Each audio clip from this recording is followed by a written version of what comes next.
बस यही चल रहा है, चेहरे पर शेविंग बढ़ रही है और बैंक में सेविंग घट रही है। किसी ने मुझसे पूछा, इस बार इतनी दाढ़ी क्यों बढ़ा ली? मैंने कहा, इस बार तिनका ज्यादा बड़ा है।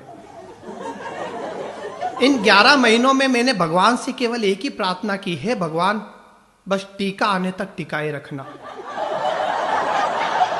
इन 11 महीनों में इतना काढ़ा पी लिया, इतना काढ़ा पी लिया कि अंदर बैठा वायरस भी निग्रो हो गया होगा।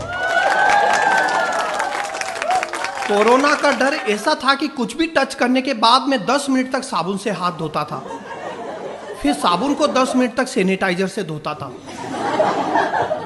फिर सैनिटाइजर की बोतल को 15 मिनट तक फिनाइल से धोता था। और बाद में तो डर इतना बड़ा कि एक हाथ से दूसरा हाथ टच हो जाता था तो मैं सैनिटाइजर से हाथ धोता था।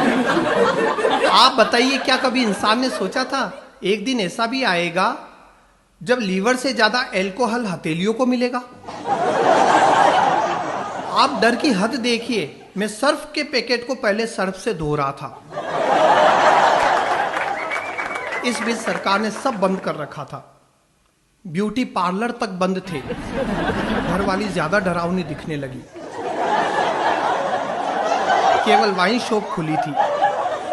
मास्क पहनकर बाप और बेटा एक ही ठेके से दारू खरीद रहे थे। एक शराबी दारू खरीदने गया और गटर में गिर गया। मैंने पूछा, कैसे गिर गया? बोला, 20 सड़क पर गटर था और उस पर ढक्कन नहीं था। मैंने गलती से उसे सोशल डिस्टेंसिंग का सर्कल समझ लिया। और आपने देखा होगा, जिस दिन वाइन शॉप खुली उसके अगले ही दिन यूपी जाने वाली ट्रेन उड़ीसा पहुंच गई।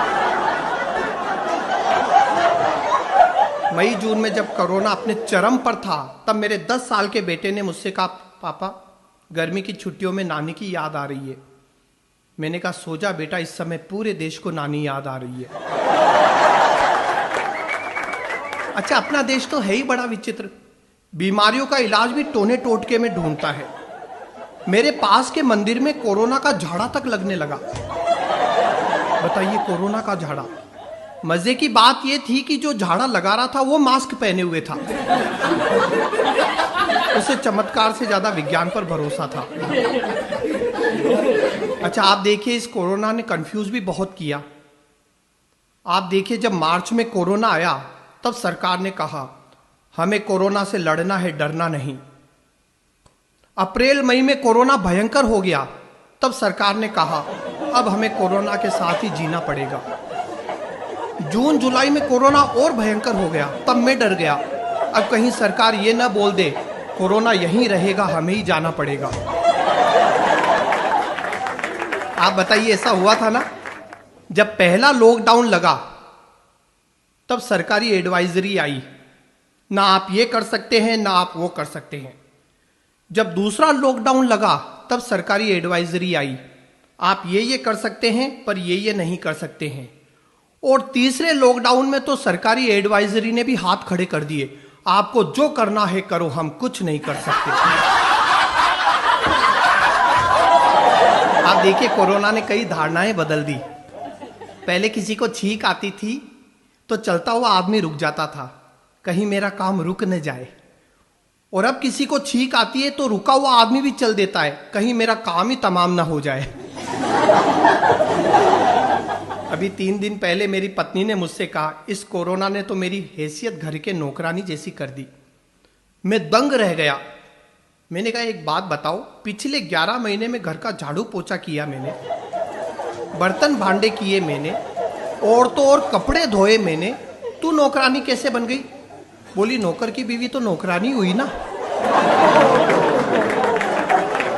मेरे पड़ोसी को डॉक्टर ने कहा, बधाई हो, आपकी पत्नी की कोरोना रिपोर्ट नेगेटिव आई है। पड़ोसी भड़क गया, बोला, ऐसे कैसे? पूरा पैसा दिया है टेस्ट का, 14 दिन क्वारंटाइन की बात हुई थी।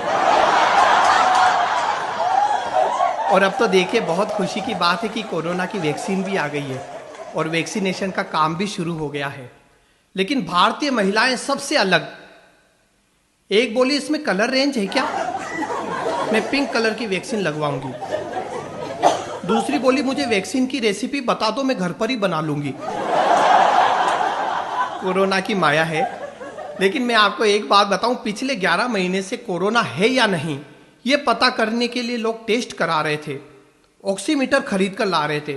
लेकिन मुझे तो एक शादीशुदा अनुभवी आदमी ने मार्च में ही बता दिया, अपनी पत्नी से 10 मिनट तक लड़ो, धुआंधार लड़ो, अगर सांस नहीं फूल रही है मतलब कोरोना नहीं है।